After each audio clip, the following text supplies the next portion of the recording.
I and a colleague of mine, we were sitting there all the time observing a robot that moves at a very slow speed up and down the corridor, hoping that the sensors would peak when the robot actually passes by a gas source. But that didn't happen.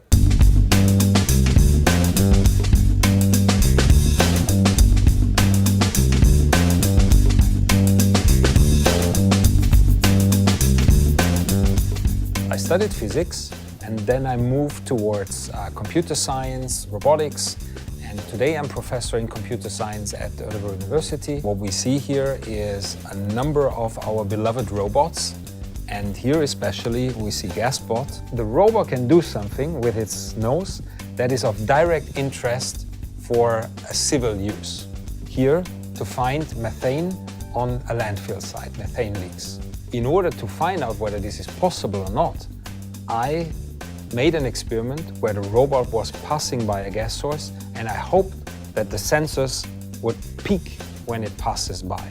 And for that reason, we were searching an abandoned building without air conditioning so that nothing would disturb the experiment.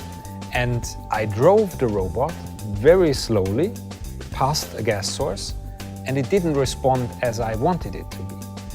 So in the end, we decided that this was a failure and that we just for the fun of it, that we run the robot with a high speed.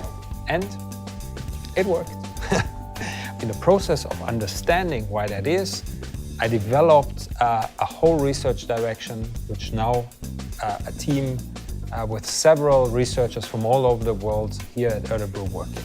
We usually say we even have some people from Sweden.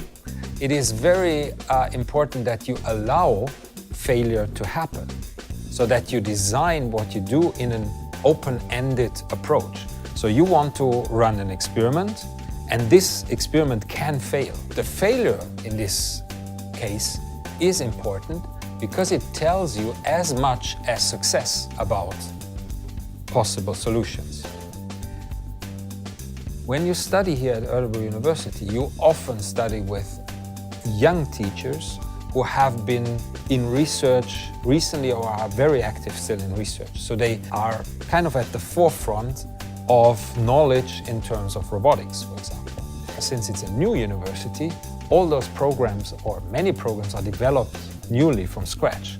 And that means that they are very close to what you need if you want to become an engineer nowadays, for example. We see a lot of developments. We see a lot of foreign researchers coming into Örebro, very talented people, and we have a very open-minded culture here, which is, to me, extremely exciting.